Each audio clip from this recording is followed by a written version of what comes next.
Welcome to Don't Whistle at Night podcast, where Navajo legends echo in the shadows. Darren and Dawn will guide you through the sacred fire of native storytelling, where the old stories breathe, the unknown walks among us, and voices, long hidden, rise to be heard. And remember, don't whistle at night.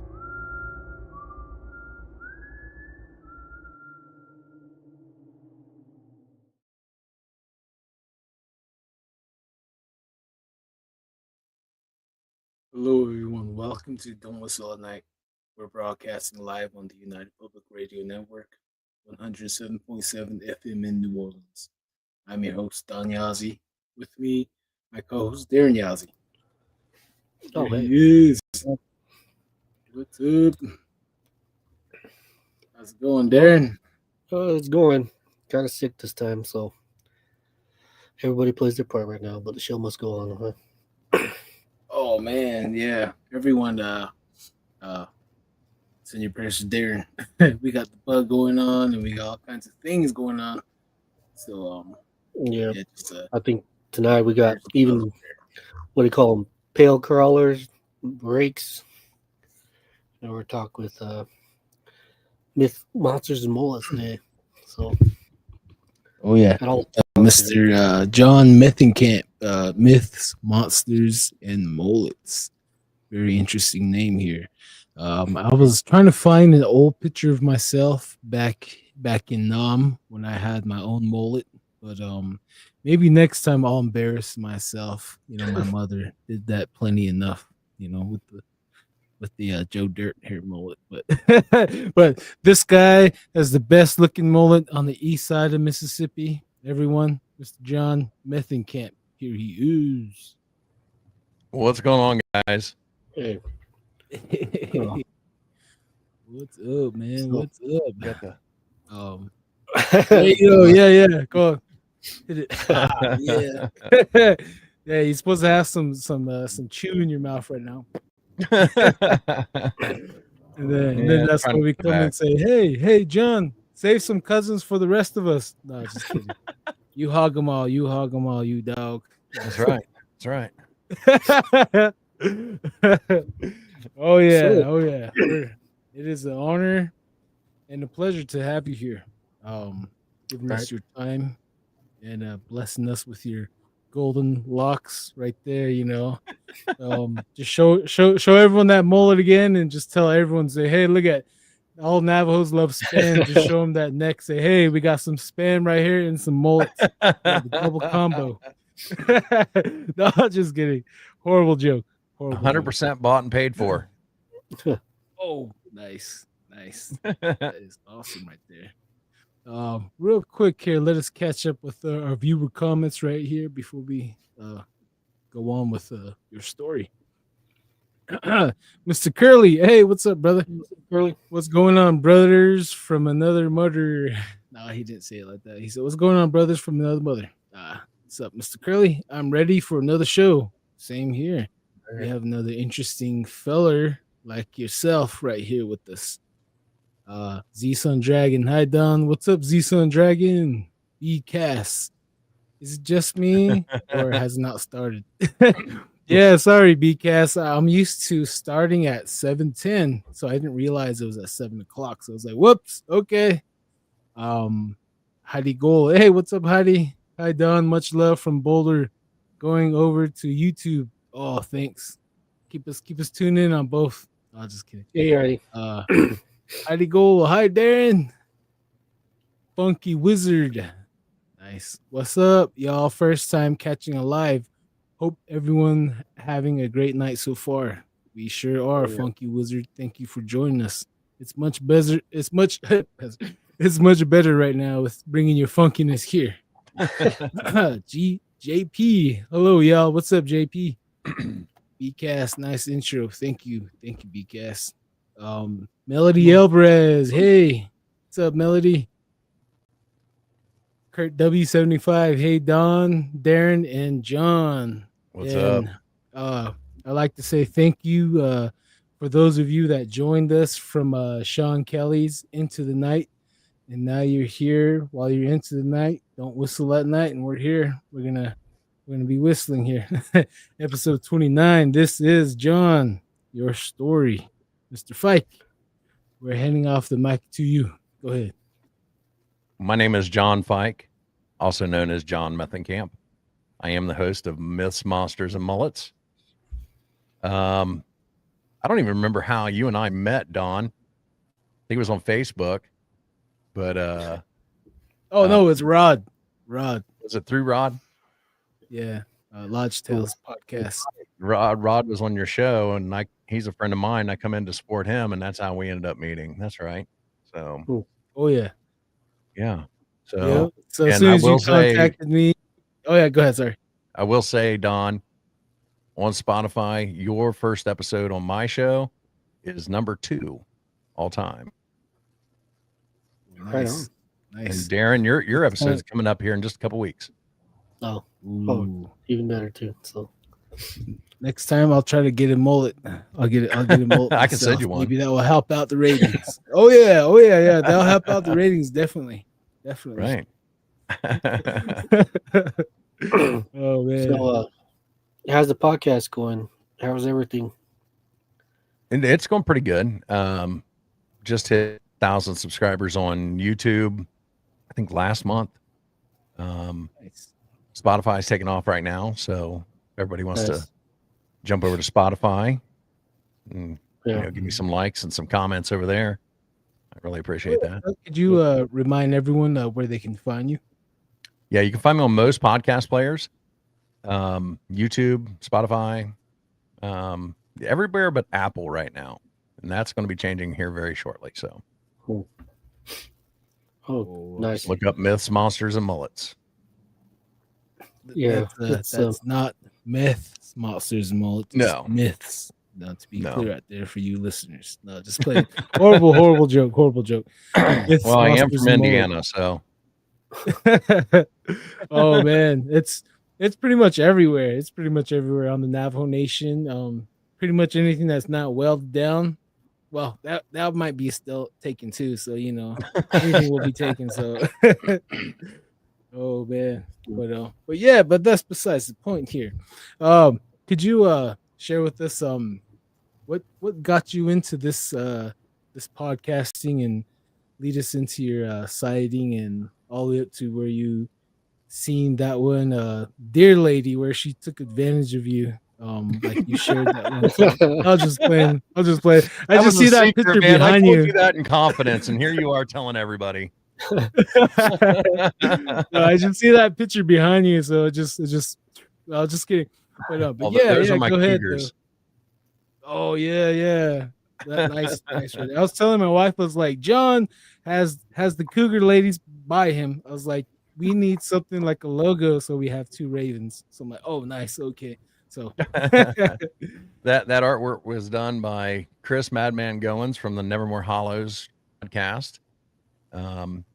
So we'll get into how I got started in all this. In 2021, I was a complete skeptic.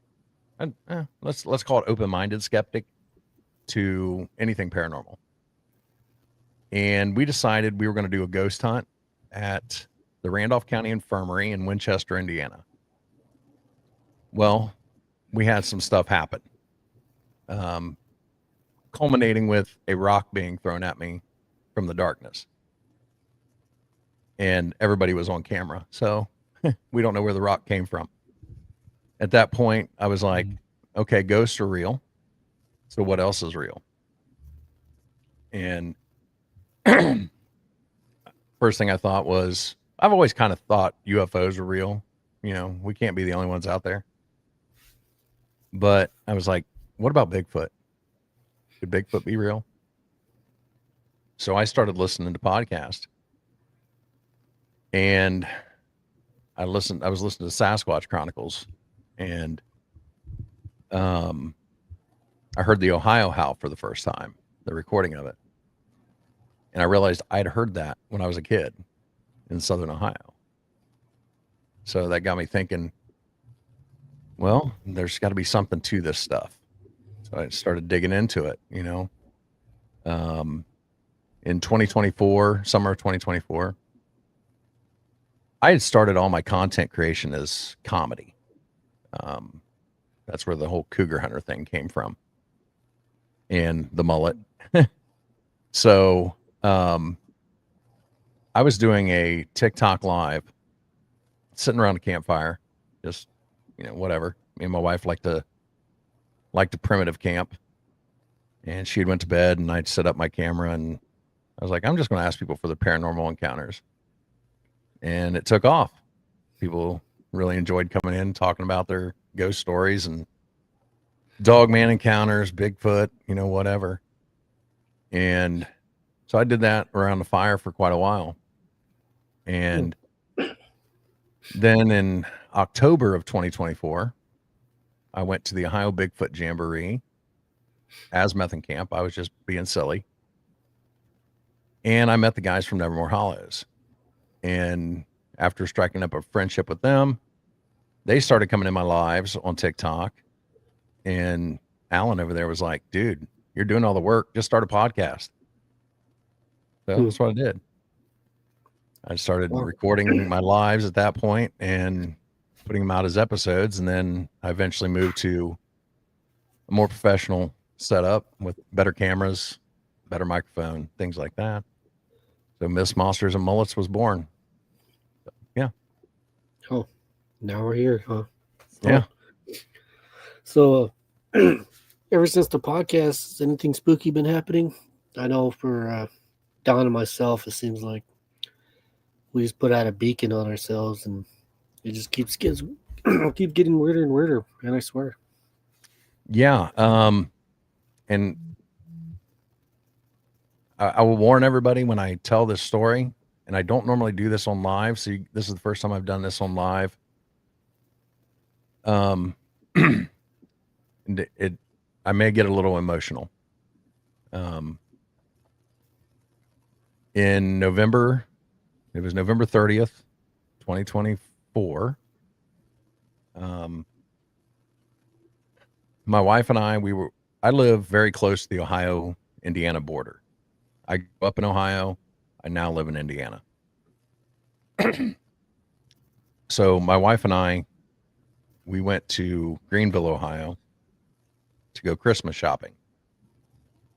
Spent the whole day Christmas shopping. We're coming back towards the house. And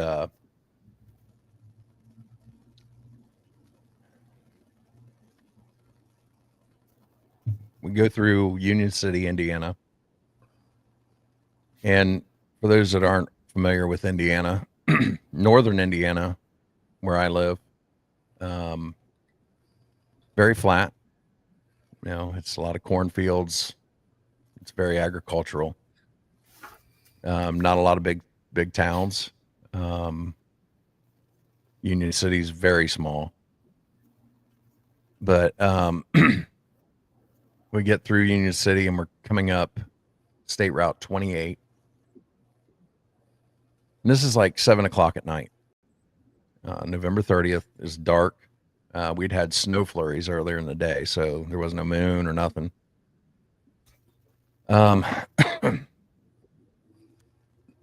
wife was putting in an order on Walmart on her phone while we were driving home for our groceries the next day.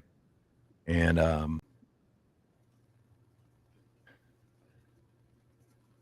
we're going down the road, and there's a car in front of us. I don't know. It's hard to tell at night, but maybe 200 to 300 yards ahead of us. Very straight road, not a lot of curves. There's no lights, no like street lights or anything. It's farms. You know, you might have an occasional security light or whatever out in somebody's barn or whatever. But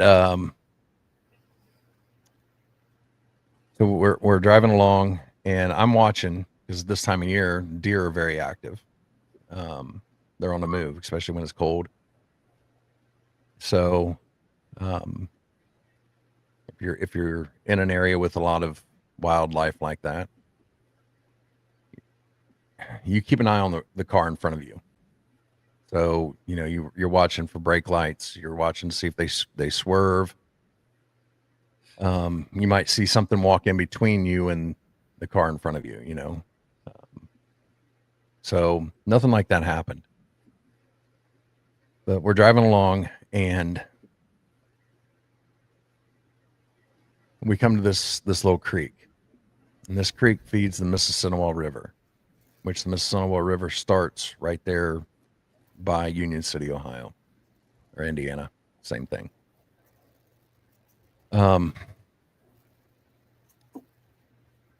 We cross this creek, and there's something in the road. And at first, all I can see is it's gray. Like, the best way I've been able to describe it is the color of cigarette ash. It's just like not really dark gray, but not really light gray either. And I can't tell what it is. We're doing probably around 60 mile an hour. This thing may have been 50 yards ahead of me, and it's like right on the center line. And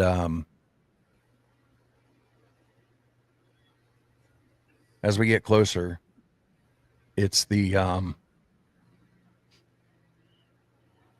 upper torso of a man, from like the belly button up is all I can see.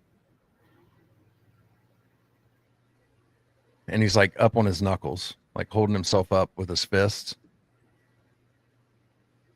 And he's kind of looking to the right. And, you know, it takes a second for me to, you know, process what's going on here. So at first I'm like, you know, what is that? And then it turned and looked at me. And it didn't have any eyes. It was just like holes where the eyes should be. It didn't have any clothes on, didn't have any hair. Most of the time when you hear about like a rake or a pale crawler, it's described as being like really skinny, like malnourished or whatever. This thing was not. I wouldn't say it was like bodybuilder muscular, but it was very fit. Like you could see muscle definition in its chest and its arms.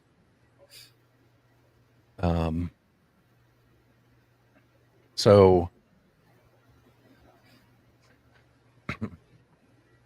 it turns and looks at me, and from like the eyes down, it was like skin. There was no nose, no mouth, just skin. And it was that same gray color. And as we get closer, I swerve because it's up on its knuckle or up on its fists. And with its right hand, it takes like a step towards me.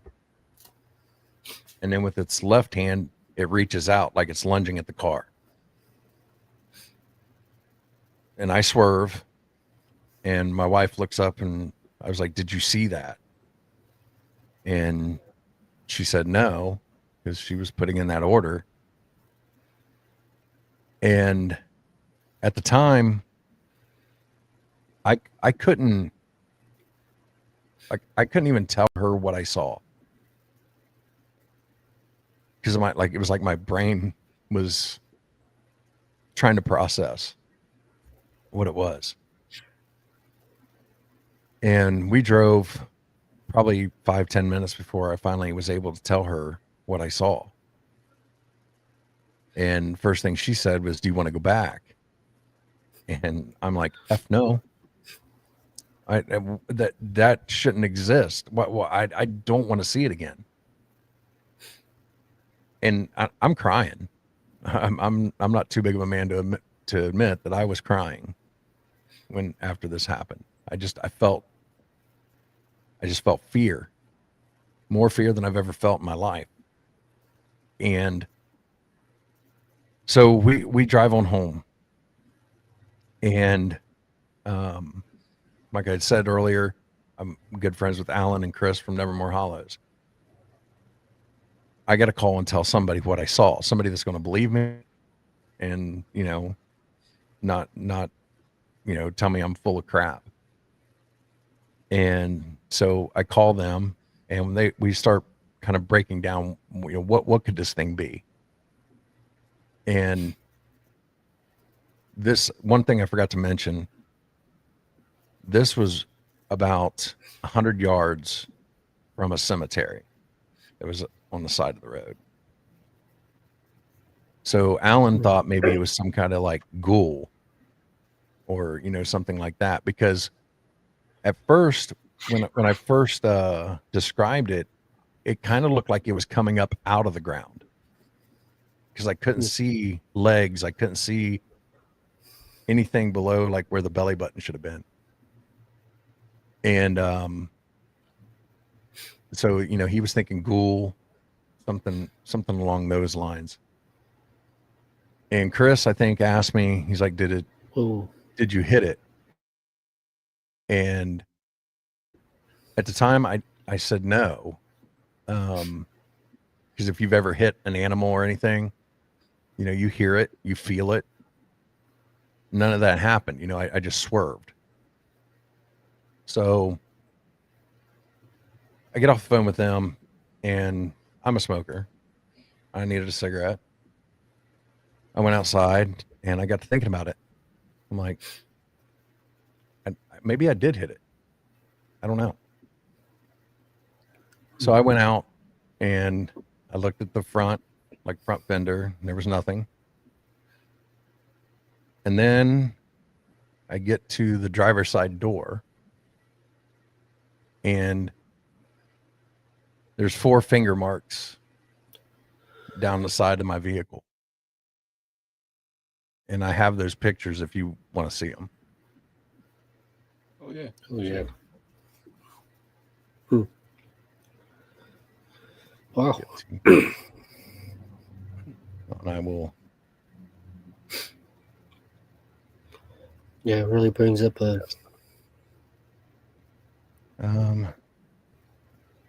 You guys having trouble on your laptop? I had them pulled up here a second ago, and now they're not showing up. Where's my desktop? Yeah, I know this. Meanwhile, while you're trying to find or bring it up, I'll read the comments. Okay. Meanwhile, Chris Soto says, "Hi guys, rock the mullet. I have one too, and I'm proud of it." Oh man. At Doctail Chinaman, I think I said that wrong. Hi guys, what's up, Chinaman? How's it going? Mr. Curly just subscribed to Mr. Mullet. Love all the vloggers who talk about the cryptozoology. Definitely for real. Heidi cool. Hello, Don and Darren and John. Much love from Boulder. Thank you, Heidi. Oh, it's telling me there's an issue with the file. Try again in a little while. Let me try again. You can email it to me. I think I'm able to put pictures on there right now. I might be able to. Yeah, that's so what do you think you've seen? You think you've seen a pale crawler or rake or at the time, like I said, I think it was here, I'm gonna do this. Oh hey. There's the marks. Can you see that? Oh yeah. From that fingerprint to that fingerprint was 8 inches. And so How tall do you think this thing was? Was it a? Whoa! Ooh. Let me get rid of that. Stop sharing. There we go. When I passed this thing, its head was. We were driving a 2005 Xterra, and this thing was. The head was. I could see it above the hood as we went by, and I mean it was close. It was close enough to reach the vehicle. So, what's that? 3.5 feet, but that's just the upper torso. So I can't tell you exactly how tall it would have been if it stood up. But if that's half the body, then 7 feet. I mean, whatever it is, man, I wouldn't have turned around, and I don't know if I'd be processing that as well. I feel for you. Yeah, I honestly I did very well telling that story this time because normally it's been a year now, but even driving back through that area for the longest time, I wouldn't by myself. At night, I would go during the day, but not at night. And even when like my wife was with me after like I said, I grew up in where we were shopping in that area. So to go visit, family and stuff like that, I have to drive down that road. And when we would drive through there, like I would white knuckle the steering wheel because, I thought I was going to see it again. Oh, man, no. And if I was by myself, I would take a different route, even if it was 30 minutes out of the way. I didn't care. It was not something I wish anybody to see. How far? Oh wait, it's been a while. So I'm like wondering, there has to be a lot of cave systems out there. No, you guys got a lot of those. Actually, this area has a lot of burial mounds. Oh, could be the Mississinawa River. Right. Just down the Mississinawa River. I looked it up one time. I think it was like 9 miles from where I had this sighting. There is a native burial mound that's on private land, and an English graveyard was put on top of it.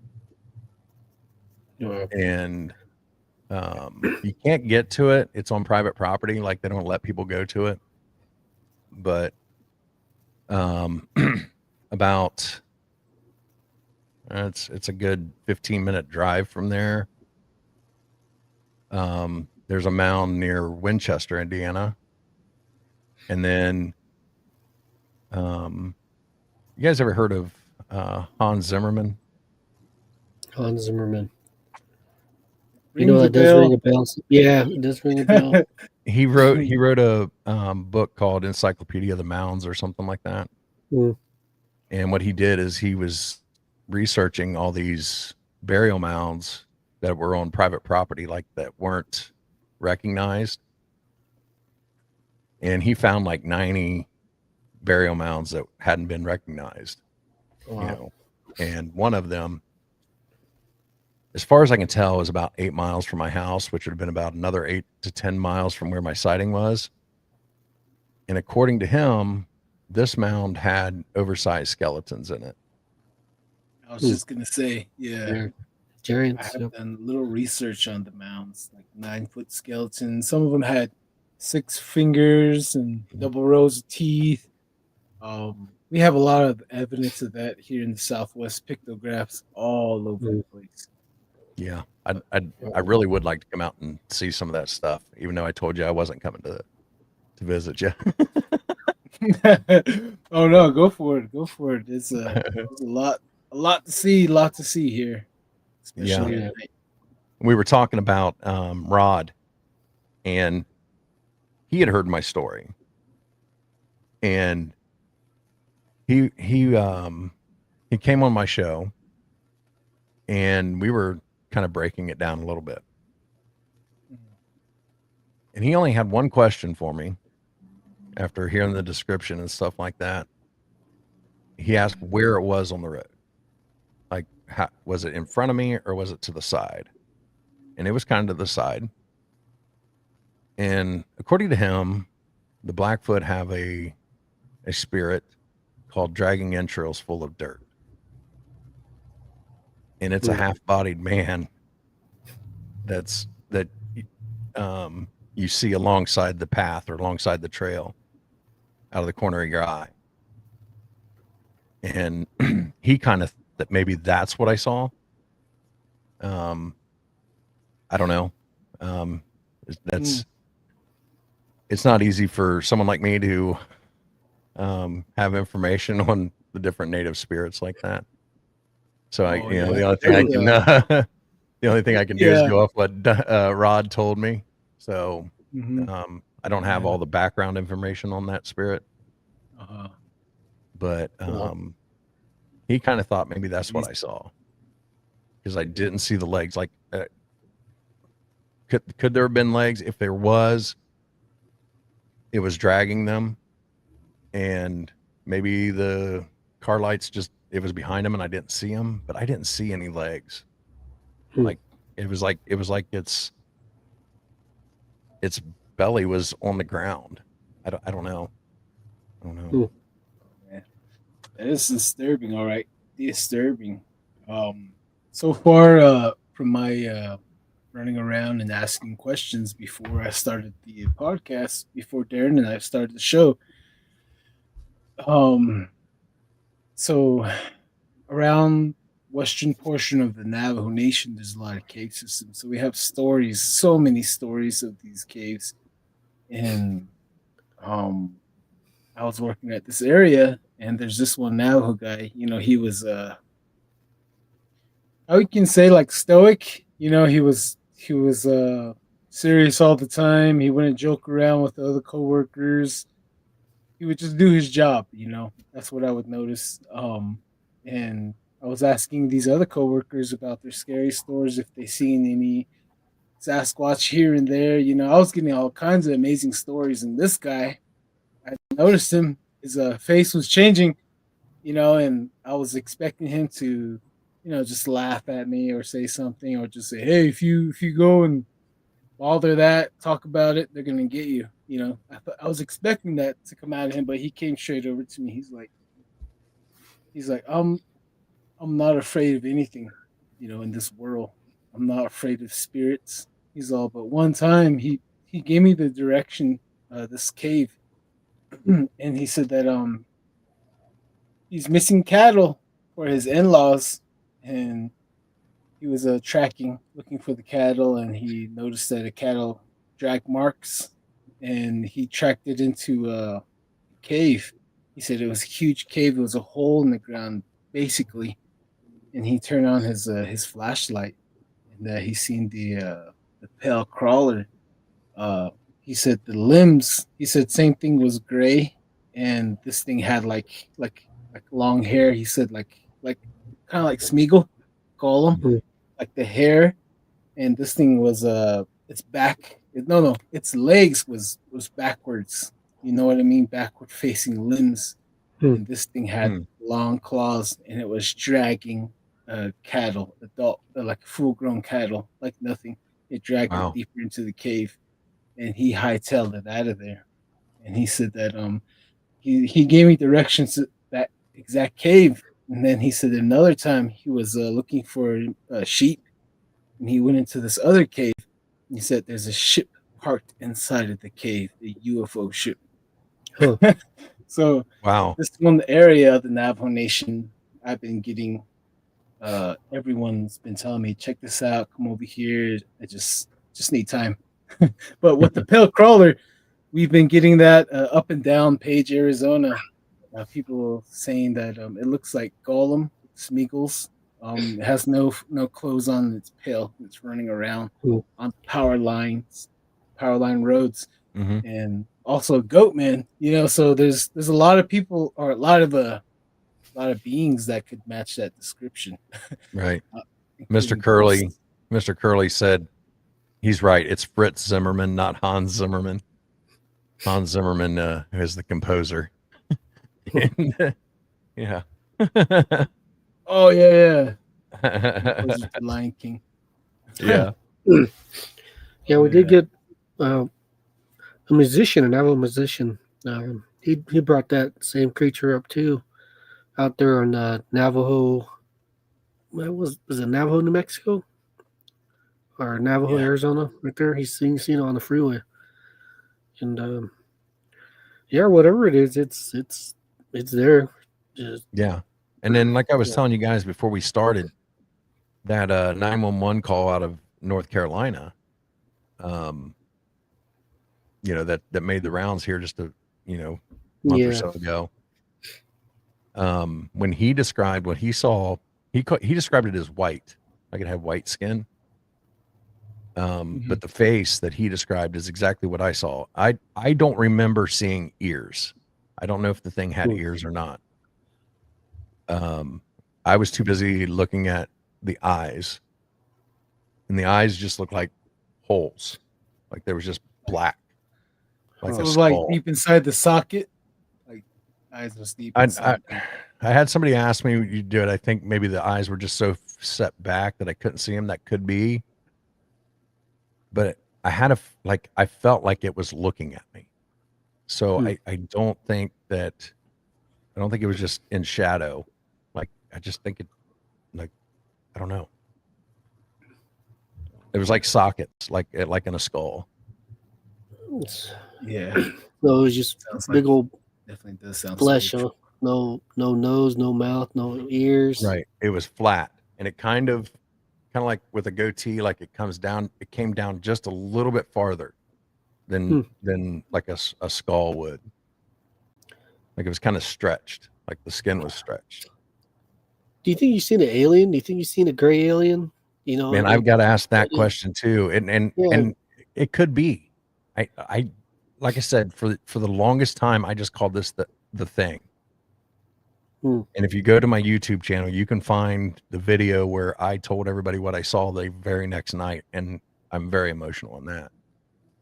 But you know what, man? If like when you were telling the story, I was gonna tell you, you're gonna cry. I'll cry with you. I did really well. The last time I told this story, which has been a few months ago, I still broke down a little bit, but we're coming up on a year now. It's like I said, every time I go down that road, I still think about it, but it's not as fresh anymore, I guess. Yeah. Well, some wounds just heal over time, I guess. Huh? You would say. Yep. Yeah. In time, but you never forget. You always know what's out there in the darkness. Right. Let's see here, Patsy Oyster. I think I said that right. Hi, all. Hey, Patsy. Hey. Let's see here. Okay. Gustavo Cordoba. Hello, shalom from Venezuela. Hello, Gustavo. Shalom. Hello. Z-Sun Dragon. Hi, Darren. Hey. Let's see. We got a question from the audience right here. BCast. Did you see the thing before you started your paranormal / cryptid interests, or after you started? It was after I started doing like the paranormal lives on TikTok. My show, like when I started doing this format with interviewing people, that didn't start until January of this year. So it was shortly before that, but I was doing the paranormal lives on TikTok probably 6 months before that. Oh, so you kind of spoke it into existence type of deal. Sounds like yeah. Had a lot of people say that, once you start looking into this stuff, that you're poking the bear, and I think I did, but I think I was meant to see it. I think that I think I needed, just like when I went on that ghost hunt, I didn't really believe, and the ghost said, we'll show you. and they did. They threw a rock at me. Right. Well, and I think at this point, this is when I had started getting into the cryptids, really deep diving into them, listening to other people's stories and things like that. And I still, even though I had some possible Bigfoot encounters, I never saw the thing. But like we were saying before, like, oh yeah, I think it was you heard one of the howls, and you were saying that you used to hear that as a kid, and you never knew what it was. So, yeah, and then I think I had him walking around outside the camper or the trailer that I was sleeping in. But at the time, I didn't believe in any of that stuff. I was somewhere around 12 years old when all that stuff happened. And it was Ohio in the 80s. Bigfoot doesn't exist, and even if it does, it's Pacific Northwest problem. Not Ohio. Only on the Pacific Northwest. And now I know that if it is, they're everywhere. It's all under bear now. It's all under bear. You just seen a bear. That's all it is. The thing that you saw, did it have a distinct race? I couldn't tell you what the race was. It didn't have a nose or a mouth. It was gray all over. Like I said, like a cigarette ash gray. Miss G, hi all. Hope everyone is doing well. Oh, likewise, Miss G. Have you heard of RD6 Killer Clark and her book Encounters with the Star People? Untold Stories of the American Indians? Ooh, oh man. I have not, but I'd like to hear it. I'd like to read it. Definitely. Star. Yeah, I know these burial mounds. They always come. People report them being guarded. By entities like these dogmen. People will see around these burial mounds, and just a whole bunch of weirdness around these burial mounds. One of the first dogman, like recorded dogman in print, was in a burial mound, like it was digging into it or coming out of it or something. It had something to do with a burial mound. Yeah, these seem to be guarded. He's like, don't mess with old burial mounds like that. Like for here in the Southwest, the things that correlate with old burial grounds would be first off would be ET. Like you would see like those bright lights around the ruins, or they would land up there. They'll be up there. There'll be lights going on up top on those mesas, and another one of those things that correlate with ruins, that we see on this side is skinwalkers. We're told stay away from Anasazi ruins because they're still practicing their witchcraft in there. The old Navajos are practicing shape shifting or practicing their poisons, or who knows what they'll be doing when you come up on them. But they'll know you're there because the magic will stop working. They'll say, "Hey, someone's here." They'll go out there and see. So as far as Indiana, how many stories or sightings have you came across of the same thing that you've seen? I've never had anybody come on my show to talk about a pale crawler. So, and as far as reports of them in my area, I've never heard of one. This happened 15 minutes from my house. Wow.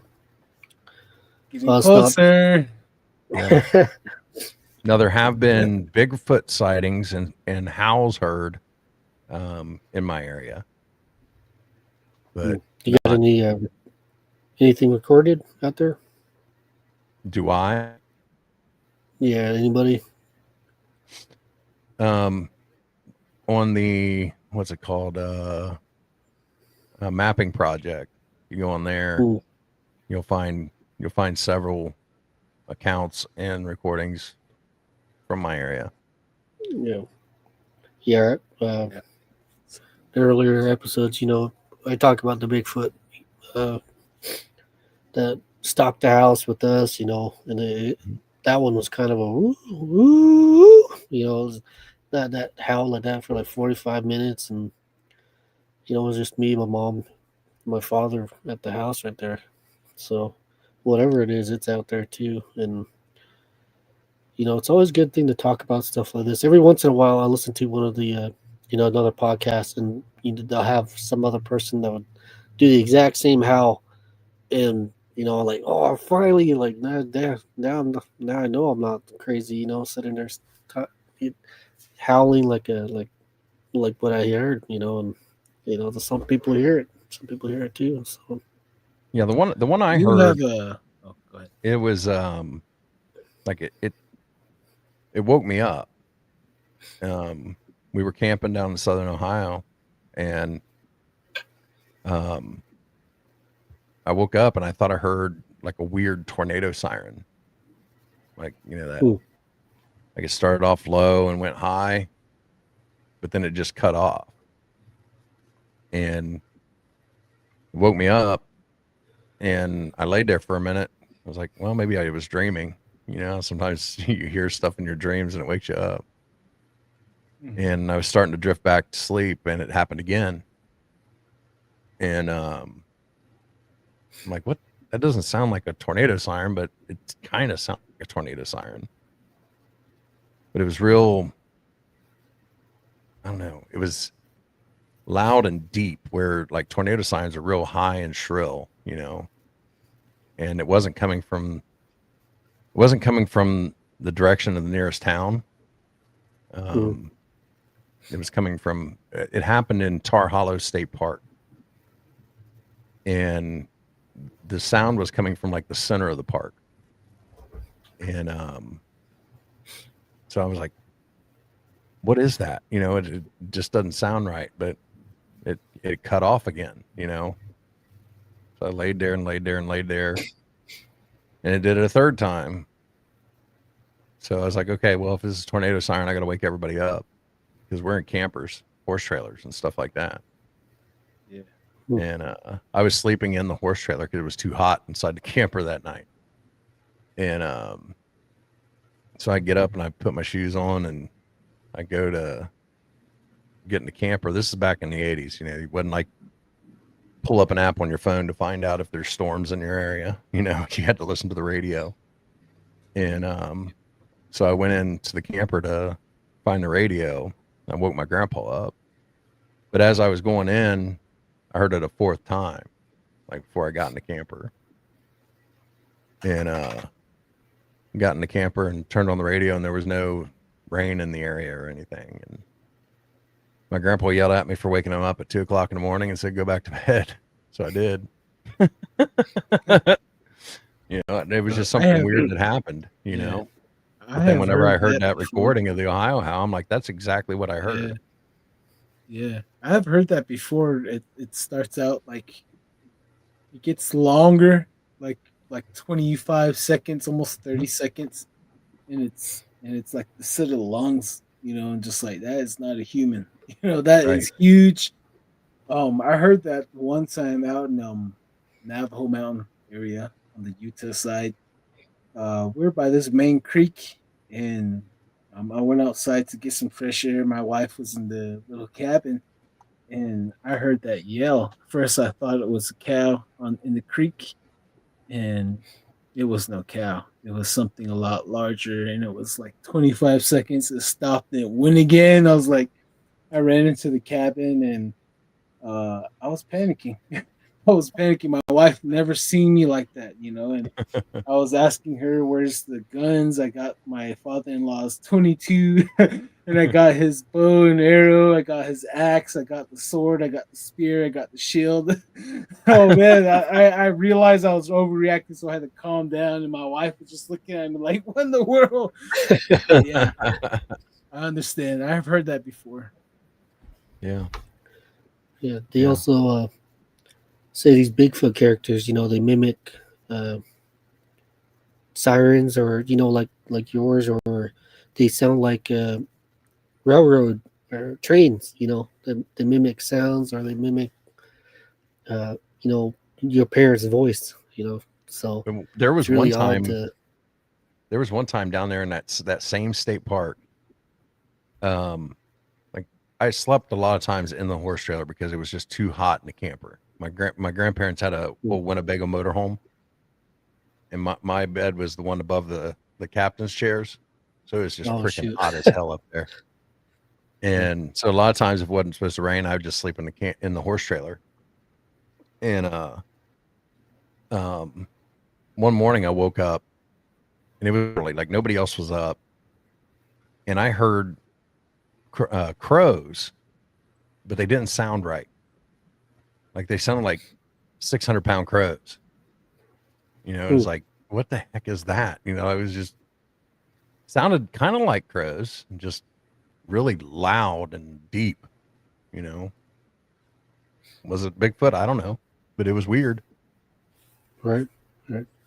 I do have a friend that lives in Ohio, Pennsylvania area, and he does say that that's the most Bigfoot encounters that he's ever got, because he's a fisherman, and along those rivers right there, he gets a lot of activity. Yeah, that southeast Ohio area is very active. Hocking Hills, Salt Fork. Yeah, I mean, a lot of people think Ohio, they think corn and flatland. That's true for Northwest Ohio, but Southeast Ohio, that's part of Appalachia. That way, beautiful land. Mm-hmm. Beautiful land. Let's see. We got one of the Renee Drew. You seek them, they seek you. That is true. NJ, I made it. What's up, NJ? Nice. We're happy that you made it. Okay. So you mentioned that you might have seen it, or you encountered a fae, right? Fairy, right? Or did I say it wrong? Fae. Oh, fae folk. Yeah. No, I saw something. It was a weird light. This was just this past summer. We were camping again, me and my wife, and a lot of times I just stay up a little later, maybe drinking some adult beverages, and she ends up going to bed. Well, I decided I was going to step away from the camp and do a live, like in the middle of the woods. And as I'm walking along, and I'm live at this time. It's on my YouTube. I get to, I'm just walking along, and I look off to my right, and I see this light, and it's like on the ground. It's not through the trees. It's down at like the base of a tree, but it's in the middle of this like really thick, like there's all kinds of briars and stuff like that. And at first I thought it was eye shine or something like that, because I had my flashlight next to my phone, just kind of moving around so I could see what was in my light. And I'm like, oh, there's some eye shine. I wonder what that is. And I move my light, and I realize, wait a minute, that light's still there. I'm like, what the heck is that? And it would blink out, and it would come back on. And I'd move, like I was trying to move to try to find it again, and then it was on the other side of the tree. So whatever it was self-illuminating, and it moved. So I don't know what it was. I went around to try to get to the other side, and I couldn't see it. So then I come back around the other way, and it was in a different location. And I never could figure out what it was. Do you remember what color light was giving off? It was white. It was like a white light. Oh, yeah. So that was all live, huh? Yeah, it's in one of my lives. You can go back and look at it. Audacious Amber, how you doing? Oh yeah. What's up, Amber? Heck yeah. Man, so have how many times or how many witnesses have you spoken to that have seen the same thing you seen on that light? The Or lights. I just had an episode about orbs. It was about a month ago. Huh. I don't get a lot of orb stories, and I'll tell you why. Because when I do my lives, I tell people you have to be pretty convincing for me to believe that you saw an orb. A lot of the orbs that people see, it's IR lights reflecting dust or bugs or stuff like that. To me, if it's an orb, you need to be able to see it with your naked eye, like what I saw. Yeah. So I don't get a lot of people that talk about orbs, because if anybody watches my lives, they know I'm not a huge believer in these orbs. Not the ones that people bring to you and say, "Look at this orb." No, that was a freaking bug in your IR light. Yeah. yeah. Well, I So have gotten a lot of people that ask me, like during my Bigfoot research, is have you seen an orb above Bigfoot or around Bigfoot? I say no. I'm sorry to disappoint you, but no. We just see yeah. his big old eyeball reflecting back at us. So, I, yeah. I have heard of people that have witnessed these orbs, these balls of light, and they're not coming through the IR. They're seeing them with their eyes. I haven't taken any of those reports. I can tell you that. But I've heard on other shows and other encounter stories, people do witness these things. So I don't know. I've never seen what I saw wasn't what people describe in these with those glowing balls of light. What I saw, I couldn't tell you how big it was. It could have been the size of a dime, or it could have been the size of a baseball, but it's hard to tell at night when it's dark and then how bright it is. Kind of, it's hard to tell what the size of a light is. Right. Distance. I managed to see one of these things too. I didn't even know what it was. I didn't know if it would call it an orb. It just rolled across the road like a little, maybe about the size of a softball, and it was shiny, almost glistening. It wasn't, it was bright daylight, and it looked like gas on top of water. How that Really? little film, it has all those little colors. We seen that, me and my brother, when we were coming back, driving back to the house on a dirt road.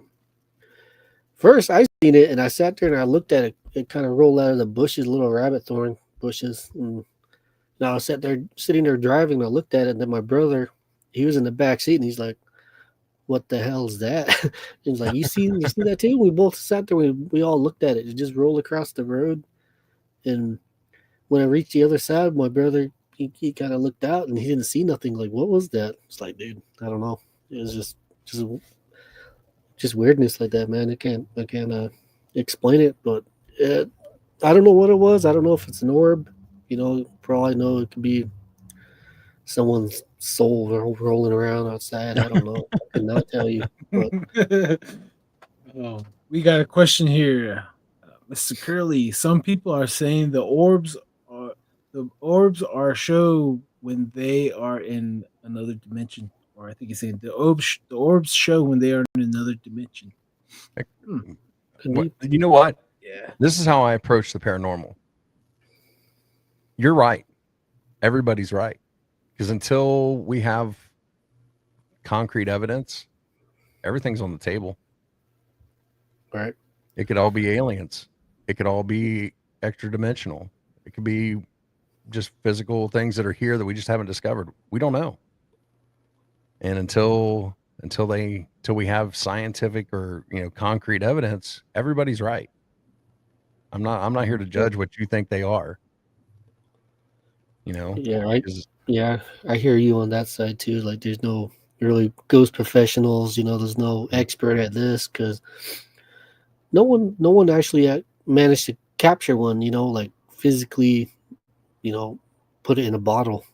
There's even with this Bigfoot, no one knows. No one really knows. It seems like this guy just keeps getting weirder and weirder every time people tells a story. To be times where they see him, then he just vanishes. Walks behind a tree and that's it. And other times he's jumping around in the trees. Who knows, man? It's really everything's up in the air when it comes down to this Bigfoot fellow. I tell people when it comes to Bigfoot, you have some people that are in that camp where it's flesh and blood, it's just an ape, it's nothing else. And then you have other people, it's all, interdimensional, it's from another realm or whatever. And then you have people that are in both. And I'm in another camp that you're all right. What I don't like is when these different camps get so entrenched in what they believe, they won't even listen to the other people. Right. Because anybody who claims to be an expert, that should tell you right there, they're not experts. They don't know what they're talking about. If I have a dog, and that is the sweetest dog I've ever had, it just wags its tail at everybody and wants to be petted.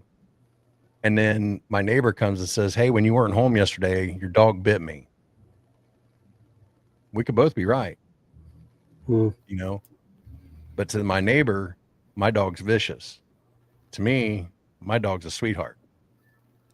That doesn't mean that we're not both right. It's just we have different interactions with this creature. So could it be both? Absolutely. Could it be flesh and blood? Absolutely.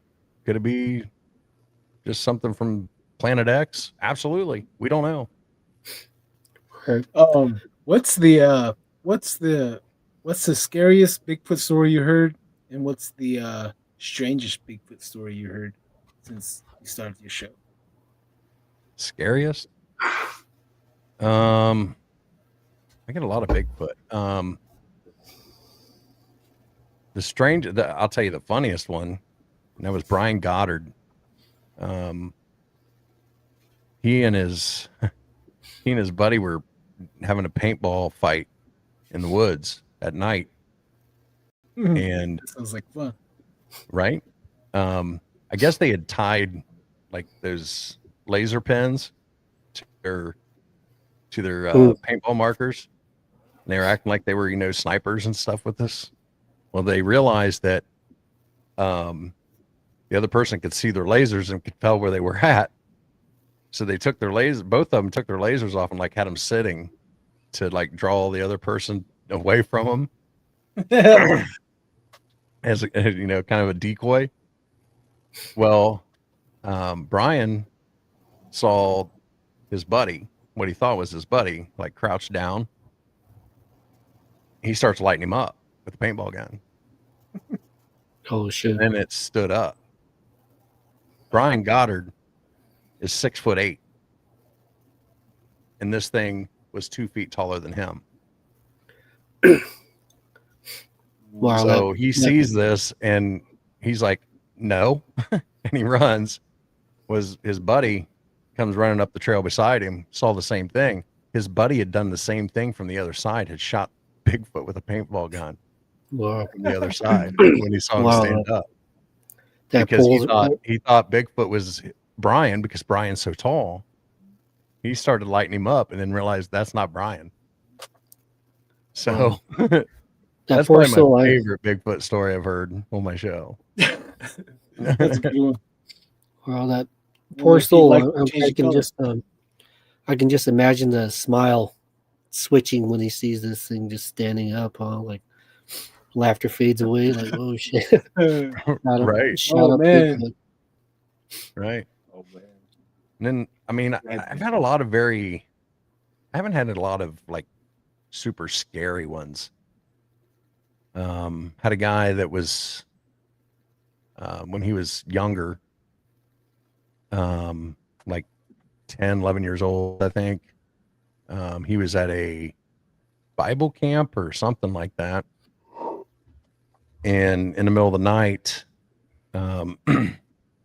he saw something walk past the window of the cabin he was in, and the windows were like 8 feet off the ground. And not long after that, all the lights in the camp came on, and all the counselors or whatever were telling everybody to stay in their cabins, and all the men were out with guns. And then they started hearing stuff hitting the cabin, and this went on, I forget how long he said, like an hour or whatever. And the next morning when they got up, there were tree branches and boulders on top of the cabin. Wow. Well, ain't that a faith building experience right there? Going to some Bible camp, getting attacked right there. It Right. happens. It happens. It happens. I've been to a Bible camp as well, and everyone thought it was a skinwalker bothering us every night, but it was Sasquatch. He was bothering the Hogan with the little girls in there, and they actually seen him trying to be a peeping Tom.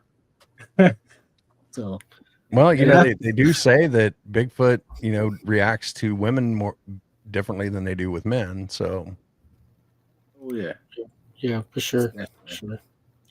Sea Sun Dragon translucent energy mist. I have seen them. That gives you impression of dimensional energy, and seen behind 3 Bigfoots as they moved in behind the trees, up country growing up. Then they vanished. Yep. Oh, behind the trees, up country growing up. Okay, that's pretty cool. I have never seen that, but that is awesome right there. Patsy, Bigfoot goes home and says, "Honey, you won't believe this. You've seen us. You've seen us." Fabian Perez. Hey, what's up, Fabian? What's up, Fabian? Good evening. Nights Bros. I'm in the house. What's up, Fabian? Oh, yeah. So, what about little people? You guys got a lot of little people there. What they call it? The name? The Puckwudgies. Oh man, Puckwudgies. Yeah. You hear tales of them a little farther north. Good friend of mine, Brandon from Tinfoil Tales. He has some pretty good stories from the Peru, Indiana area that he's heard of the Puckwudgies.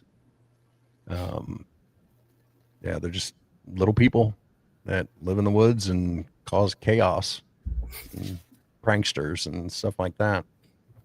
Now, Rod, he has some really good little people stories. Right. Yeah. Yep. You haven't heard of Rod for a while too. I know. He hasn't posted anything in a while either. I need to text him. I know what's going on. Yeah, I texted him the other day just to see if he's okay. He seemed he's okay, but I'll shoot him another text again. Yeah.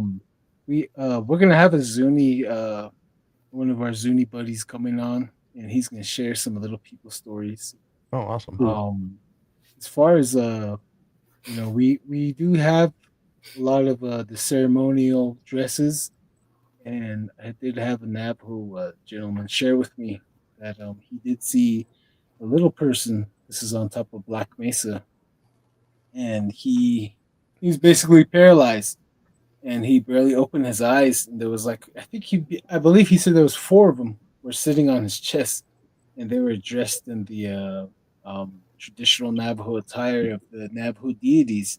They were dancing on his chest, and they were walking out. As they're walking away from him, he was able to sit up, and he was trying to walk after them. And he see them walking outside. They got out. They opened the door. They walked out, turned the corner of the house, and into the forest. They're gone. Oh wow! Yeah. Oh, just dancing around his heart or something. Yeah. I just wonder how many times they're around and we just don't notice them. Right. That's what I keep telling my family too. Like, I never seen anything you talk about. Like, yeah, me either. It just happens, It's like, when you're driving on the road, you don't look around you. You look forward, and like, who knows? There's elk there. There's deer and livestock, running around in the woods.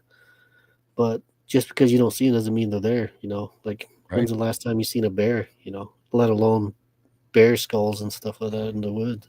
So they're out there just not willing to show themselves, or you're just not really looking, you know. So I agree.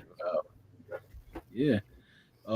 Real quick here, let me interrupt you guys again. Z-Sun Dragon story above. One was taller, 8 foot.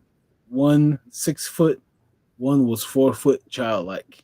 Oh, Wow. man, that's pretty good. That's Do you the ones remember what color weird. Z-Sun Dragon? I wonder if you remember the color. That'd be cool.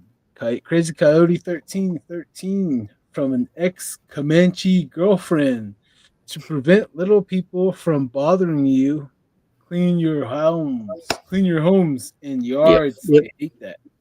Yep, that's one of those lores that I heard too. Clean your house, clean your kitchen before you go to bed, and you know you're gonna end up attracting little people.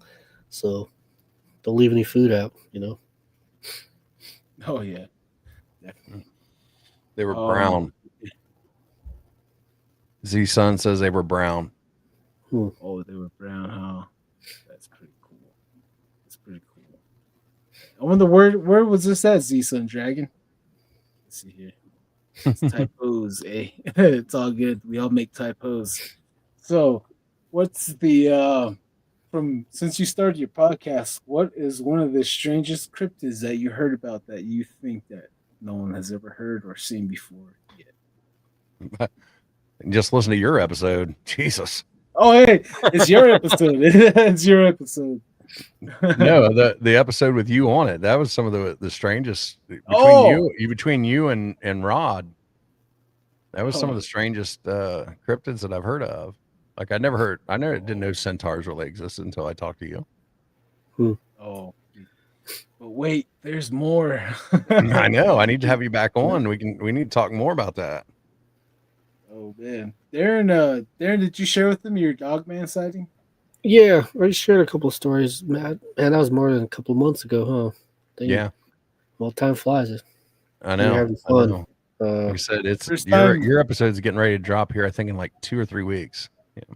Oh, nice. First time Darren shared with the Dogman episode. It took him. It was pretty hard, wasn't it, Darren? It was pretty hard for you to. Oh yeah, you know it's it's something you always hold to yourself. You were there, you seen it, and you do your best to explain what you see. You just live through the whole situation over and over. But like I said, it's always good to talk about it. For me, I had no one to talk to. I talked to used to talk with my family, and they just kind of looked at me like, "What the hell?" So it's just one thing. You just gotta suffer alone, and right now that's not a good thing. You always should be allowed to suffer with your friends, suffer with your family. So it makes it a lot easier. I agree. And if you need somebody to talk to, you can contact me at mythsandmullets@gmail.com. Right there. I'll be glad to talk to you. Yeah. Same here. Just need that mullet, then everything will be all right. Z-Sun Dragon. Codex of Curiosities. How you doing, buddy? Oh, what's up, Ray? Z-Sun Dragon. He said that New Brunswick, Canada, Camp Pendleton. Oh man, yeah, Canada. Crazy Coyote 13, Arizona Lake Powell has skin fin. It's either a giant catfish or a long necked dinosaur, just like the San Juan River monster. Oh yeah. Yeah. I have eyes that said that it was a black serpent with horns, and they said its head had to be wider than 3 feet. Probably 4 feet is the size of its head, and it's black. It comes out of the lake, and it goes under the dirt. When you see the dirt shifting like this, he's crawling underneath the dirt towards Antelope Point, Antelope Canyon, and another part of the reservation. She was on one of our earlier episodes on her area along the San Juan River. They would feel the ground shake, and they say that's when the serpent is shifting. So it's kind of like the movie Tremors, right? Graboids, man. Who knows? Yeah, the graboids. My mom's favorite show. I remember her screaming and yelling at that as a child, like it's just a movie. It's just a movie, Mom. But are they really movies, or are they just trying to tell us the what's really going on? Yeah, the entertainment always tries to hide, secret information out in public. Yep. Make it seem, just add a little humor to it, and you got yourself a well hidden cryptic being right there. So Look what they've done with Bigfoot and UFOs and everything else. Right. They make fun of them, make them into these, cuddly creatures, and Mhm. I don't know. I think it's just soft disclosure, and eventually it's going to come out, and they're going to say, "Well, we were kind of telling you that already." Right. Yeah, they used to have that. Was it American Werewolf in London type deal? And, they used to laugh about it, but after a while, I heard people talk like, what, the exact werewolf that was in there? Well, people seen it, and they always wonder, like, these entertainment business had to do some type of research, or the people that made these cosmetics and the mechanics on this body, these creatures, must have had something, knew something about it. So Maybe because they were werewolves. right, like who knows, like who exactly knows. This is gonna bring me another question to ask you about Dogman, but let's catch up real quick, guys. Codea's Codex of Curiosities doing good. That's nice to hear. Right? Let's see here. He says at dawn sounds like Ogopogo from Okanagan. Yeah, that's what we've been hearing. Same creature possibly. I just watched Trimmers a couple days ago. It's probably one of the things I gotta check out again. Old J.C. Johnson, AZ Four Corners Cryptid, also claims San Juan River has black snakes the size of anacondas. Oh man, I gotta check that out again.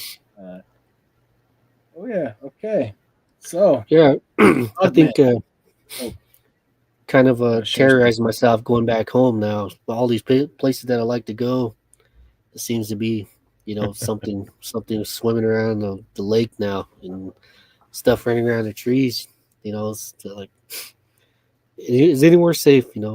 Back in the res, probably not, Right. but it's home.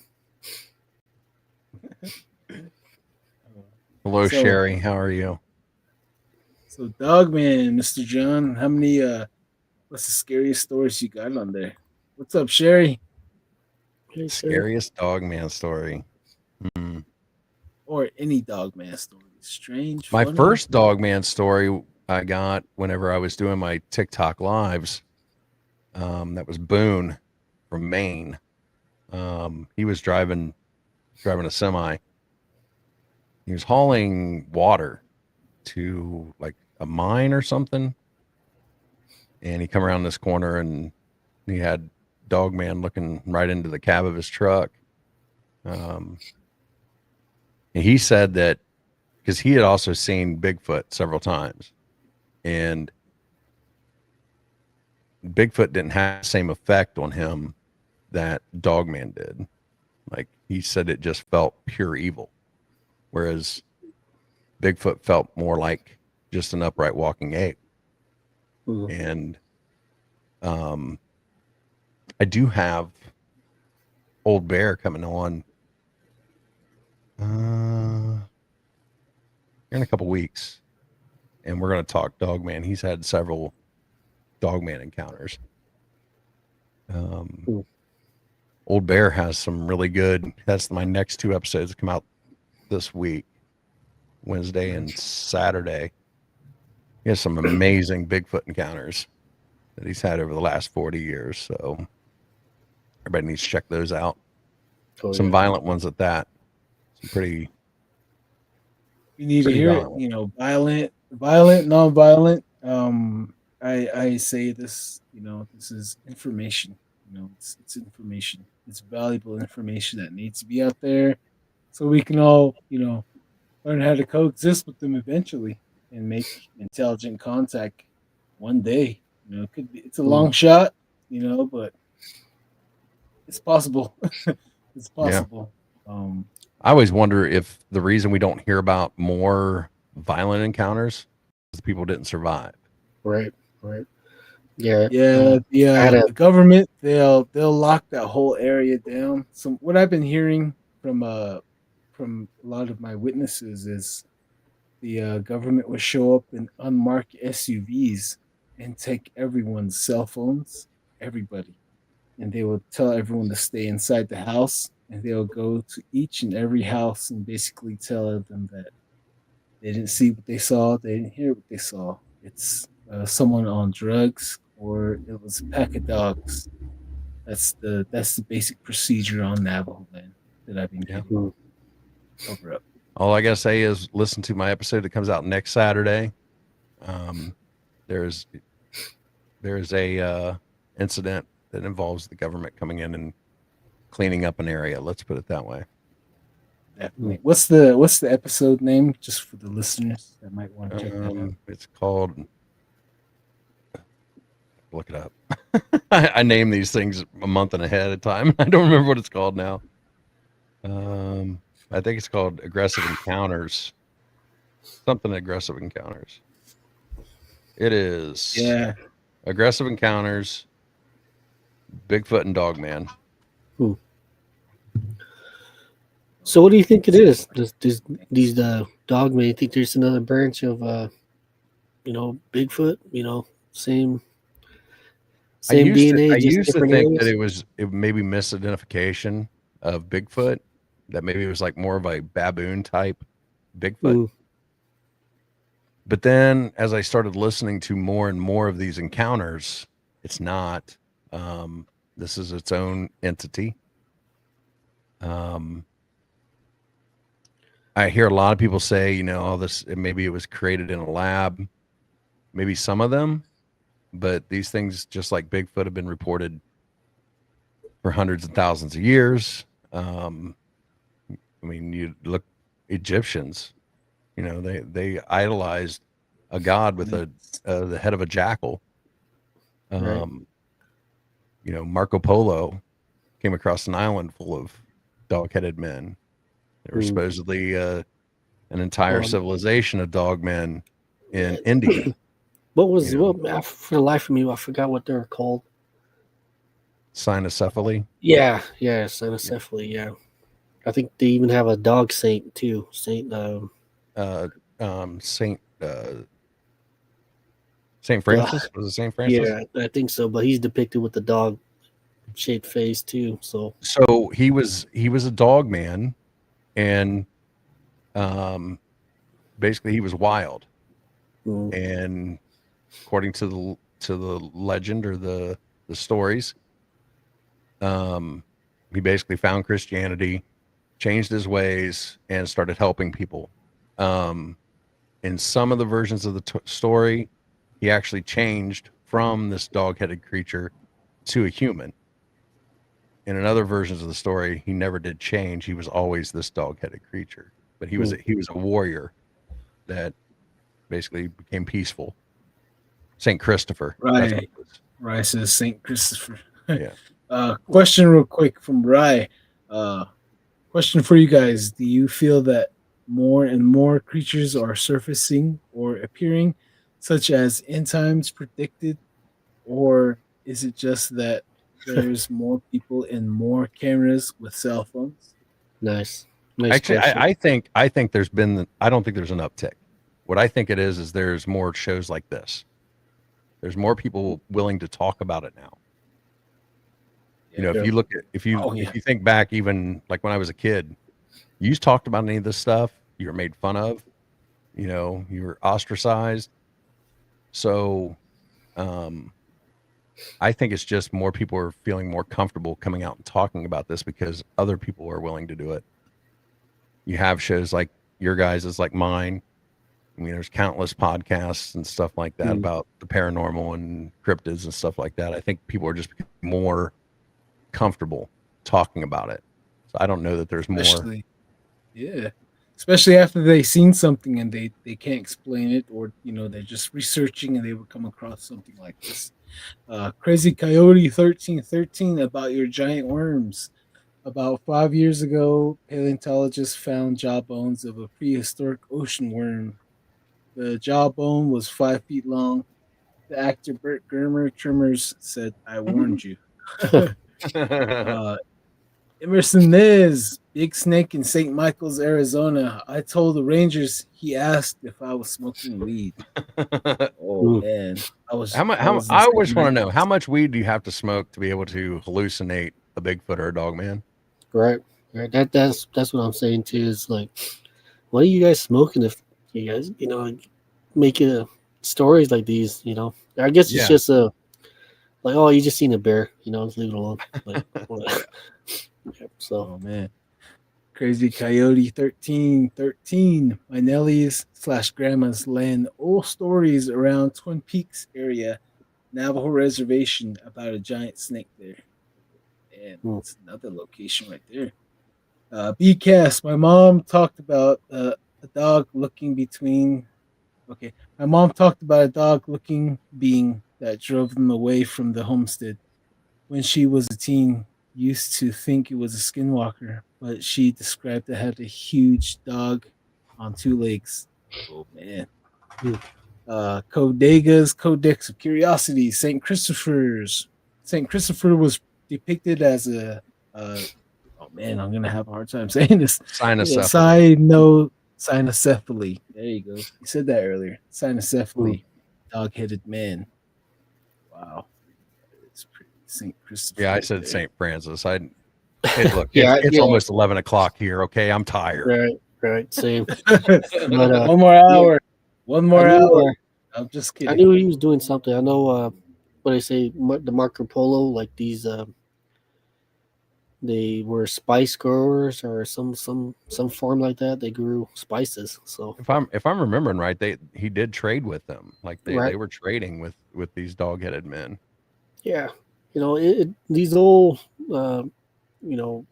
ship, how would you call it, adventurers back then. They reported a bunch of stuff. Like they had one Greek beings that their face was on their chest and stuff like that. I don't know if it's just something to stay away.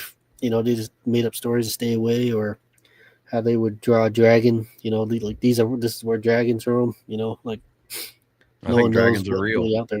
Oh yeah, they definitely are. Sure, they are. So we got a quick question from Codega right here. With all the stories about giant snakes, it makes you wonder about Serpent Mound. You're close to Serpent Mound too, John. Yeah, I've been there. He says, John, no excuses. Yeah, well, it is what it is, man. I'm tired. Oh man, well, yeah, Serpent Mound if you look into that, there's a lot of weird stuff from there, and that's not far from where I had my possible Bigfoot encounters. Serpent Mound. Wow. A quick question right here. Crazy Coyote 1313, quantum mechanics student here. The reason why blurry camera phones of Bigfoot dog man. It is not the person, it is the phone's AI that you have to fight to focus the pictures. Huh. I think sorry, I was yawning. Oh I'm man. tired. Yeah. I'm tired. Codega's Codex of Curiosity. I have a kind of a theory on why the pictures are always blurry. Have you ever seen when they try to take high-speed photos of a peacock unfurling its tail? Like it vibrates so fast that they have trouble getting a clear picture of the feathers. Have you ever ridden horses? Oh yeah. And they can shake their skin to get a fly off of them? Oh yeah. What if Bigfoot can do that? Just shake its shakes its skin body, and its hair moves to the point where you can't capture. That's real interesting. That's a real interesting. My first Bigfoot, his red hair. Reason why I knew it was red hair because of red dirt. But when he started shaking, you can tell his red hair was shaking as well, moving. Like you can tell his individual parts, that like a ghillie suit. That's what I got. You hear it all like, the time. Oh my god. You hear it all the time. So, They talk about like it the whole thing was shaking. Well, what if it's just moving its fur or its hair to the point where it makes it blurry? That's just I don't know. Yeah. I'm no expert. That's just something I thought about. Yeah. And while it was screaming, and I think it added to the shaking as well. Because my insides was shaking. I think my eyeballs was shaking. Everything was shaking. It's like, oh snap! Yeah, I wish I knew what Bigfoot. But okay. What about ghost stories? You got any good ghost stories? We got a few more minutes here. Okay. Well, I mean, I can tell you everything that happened when we were at the Randolph County Infirmary that changed my mind about the paranormal. Yeah. So, so the whole thing with the mullet is this guy I used to work with. He came in with this fake mullet, and we started taking pictures and just being goofy. Okay. And we even came up with the name John Cougar Hunter Methencamp that night. But this same guy, he and I were pretty close friends, and like we had watched that docu-series Hellier. Did you ever watch that? No. It was weird. Some people like it, some people don't. I liked it. But it had a lot to do with about the Mothman and stuff like that. So one of the things they had done on there was the Estes experiment. And that was the first time I'd ever seen anybody do that. Was on that show. Well, I live 15 minutes, 20 minutes from Randolph County Infirmary. I'm like, let's just go do a ghost hunt there. We'll try some of this stuff that we've seen on these shows. And I went in, I was going to debunk everything. I was like, you guys are crazy. This stuff ain't real. I'm going to figure it out. You guys are going to be scared, and I'm going to figure out what you're scared of. So we went in. There was a group of like 16 of us, 16 to 20, I forget. This place is huge. It's like 58,000 square feet. It's a massive building. So my wife had got her digital camera. She has a pretty nice digital camera. Put fresh batteries in it, and we were taking pictures around the outside of the building because it's a beautiful building. I forget how many we took outside. Well, then we went inside and started taking pictures, and her batteries died after about 12 pictures inside. Quick question. Yeah. This infirmary, what kind of infirmary is it? Is it like type of what do you call it? The white typhoid? No, this was it was for people that their families couldn't take care of them. They would just basically drop them off and say, this thing was open from like the middle of the 1800s. And it closed in like 2002 or something like that. But so yeah, I mean, it was just people were just dropped off there because we can't take care of this person. We have too many mouths to feed or whatever. We can't have somebody that's disabled. So the first thing that happened that night, other than batteries dying, we decided to do that Estes experiment. And the first guy that was going to go, he sits down. We're in the morgue of the infirmary. And there was a table in there and a chair and then a bunch of other chairs we drug in there. And he puts the headphones on, blindfold on. And I have a camera pointed directly at his face, like we're recording everything. And we start asking him questions. And he's just sitting there, like not saying anything. I'm like, this is bullshit. I knew this stuff wasn't going to work. It's all fake. It's all, Hollywood. Well, then all of a sudden he starts like swaying back and forth. Then he starts like breathing real heavy, like hyperventilating, breathing heavy. And we're all looking at each other. What the hell is he doing? I think you even hear in a video somebody say, "Is he dancing?" And all of a sudden he screams, "I'm dead." And like he is sobbing, crying. And my buddy goes over and takes the blindfold off him. This grown man has tears running down his face and he is sobbing. And we're looking at each other like, what the hell just happened? You know? So my buddy and that guy's wife take him upstairs to get him calmed down. I end up doing the Estes experiment after he went upstairs. And I put the headphones on. And we hadn't tested this spirit box that we hooked this thing up to. And it was going through the radio station so fast that all you heard was white noise. Like it didn't even stop at the radio stations so you could hear anything. So for like 8 minutes, he was in sensory deprivation, hearing nothing but white noise. And I'm like, okay, he put himself in a trance. That's all it was. Okay.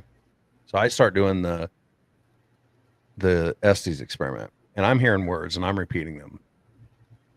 And I didn't know it until I went back through the footage.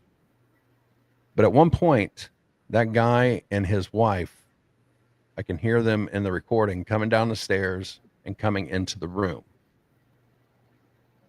And as that's happening, I said, she goes, no, intruder, she goes with child. And, you know, at the time, I didn't know that they even came in the room at the time when I was saying this. I didn't realize this until after I went back and looked at the footage. So I go to the guy and I'm like, you know, first we're like, what happened to you? You know, why'd you scream that? And he says, well, he put the headphones on and he was hearing this white noise. And he felt too that he got put into a trance. But he said he felt like he was walking down in his mind. He was walking down the hallway to the room that we were in. But he said he felt like he walked for like 2 hours and he was getting panicked. And finally, he found the room. And when he walked in, he saw himself sitting in the chair with all of us around him. So he thought he was having an out-of-body experience. And that's why he said, I'm dead. Because he thought he had died and was looking at himself. So I was like, okay. So I tell him, and I'm like, dude, I go to work. And I'm like, hey, I got a personal question for you. Is your wife pregnant? And all the color leaves his face. He's like, why? I tell him, well, you know, when you guys walked in the room, I said, intruder, she goes with child. And he's like, she was at the time, but she lost the baby. Wow. It's like, that's too big of a coincidence, man. Why would I say that? And she was pregnant at that time, you know? Oh, that's So that's you guys pretty came seances, huh? That's basically what it is. I mean, it's no different than a Ouija board, really. It's not. It's a device that you're using to contact spirits. Well, that's an interesting way to meditate, I think. White noise. I think might want to try that. So, yeah. Wow. I've seen a movie with Kevin, that guy that that movie called White Noise. White Noise. After that movie, I'm like, I don't like white noise. Yeah. That's the most annoying thing when you watch these like ghost hunting shows and they got that spirit box and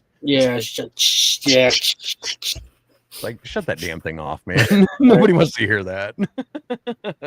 For real. I heard Patsy, if I see Bigfoot or Dogman, I won't be taking pictures. I will be running. Exactly, Patsy. Let's see here. Quantum mechanics sound vibrations, when it's moving fast enough, can move anything to the sound barrier and possibly phase solid objects through each other. Everything's comes vibrations. Back again. Oh yeah. Yep. Crazy Coyote 1313, the Great Serpent of Indians, Lake. Indiana's Lake Wow. Wawasee. Indiana's Lake. Wow. See, that's Ojibwe, huh? Or the local tribe there. What's your local tribe there? We have the Delaware, the Miami, and there's one more. I'm drawing a blank because I'm tired. It's 11 o'clock. It's 11 somewhere. But the Miami and the Delaware were the two big ones in the area. But that is, I think they all are part of. I think it's all part of like Ojibwe.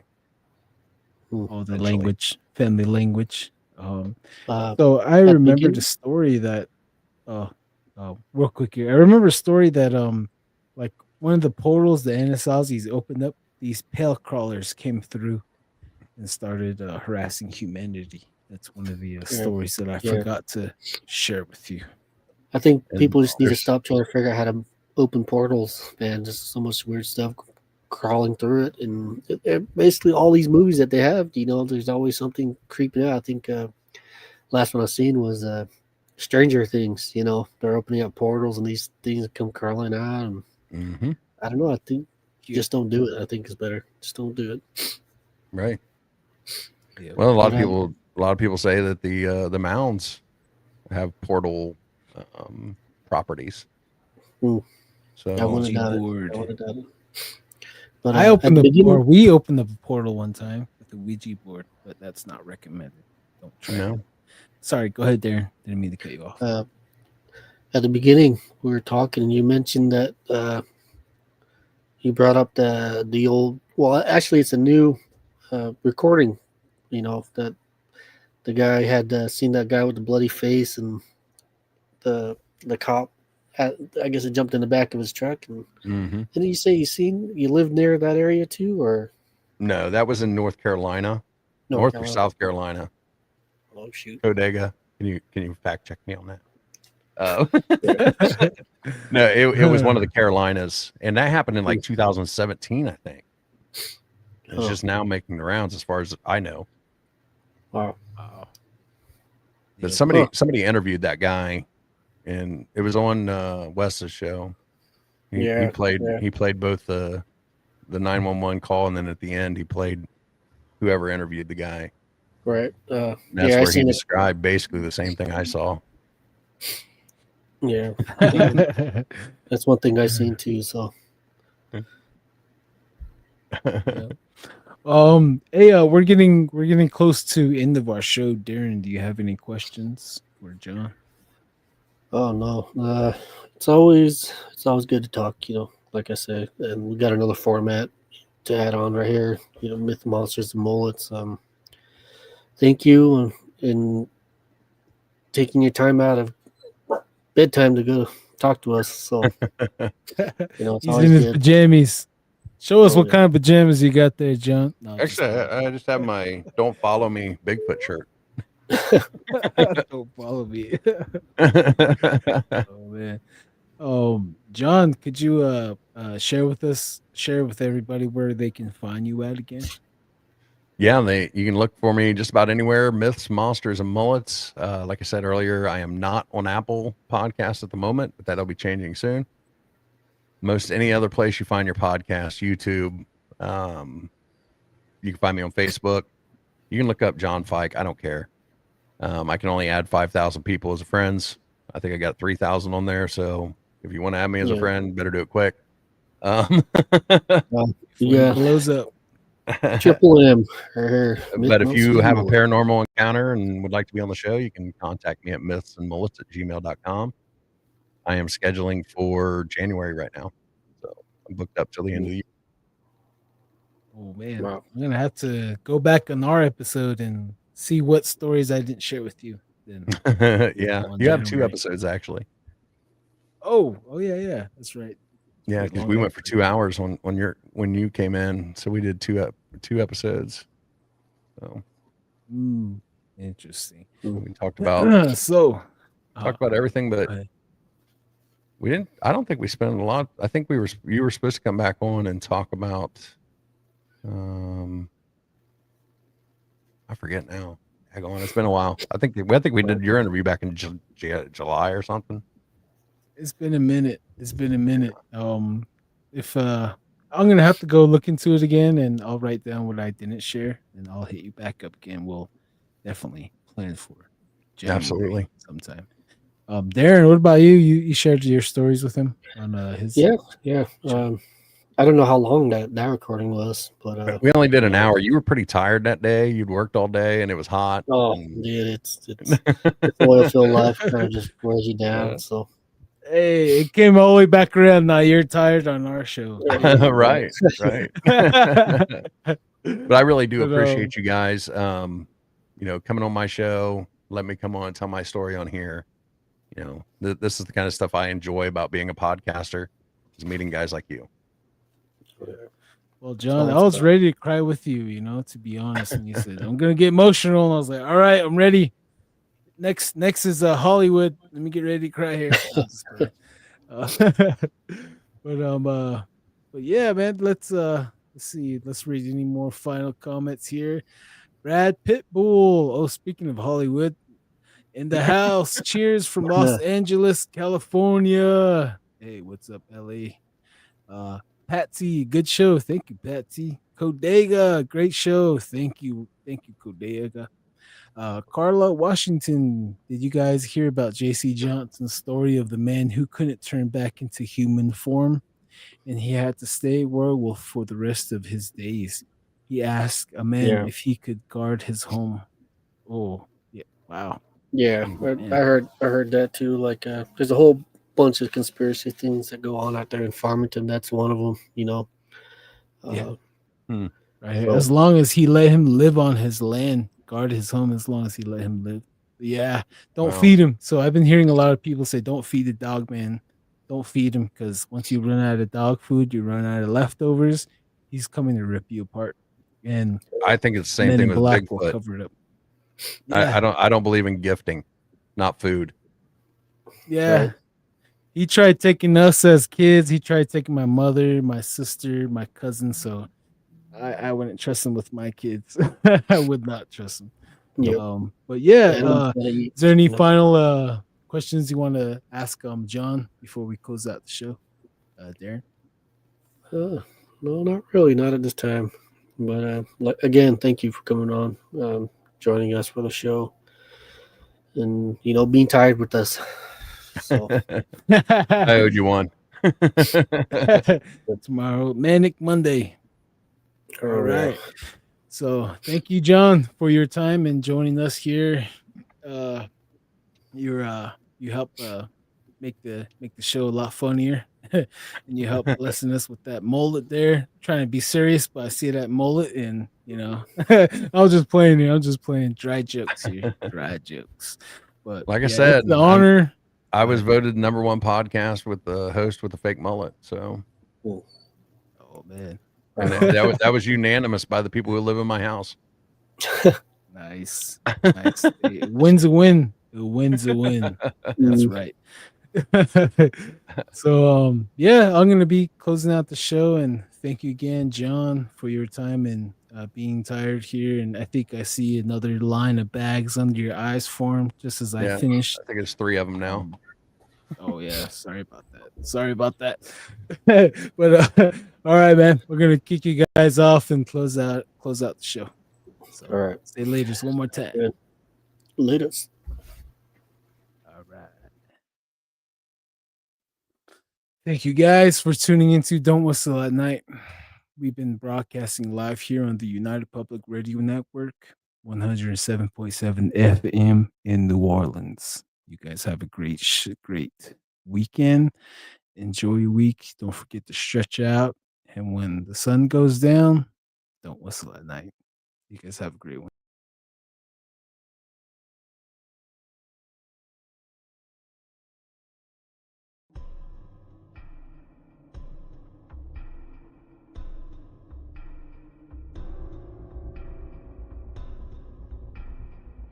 Welcome to Don't Whistle at Night podcast, where Navajo legends echo in the shadows.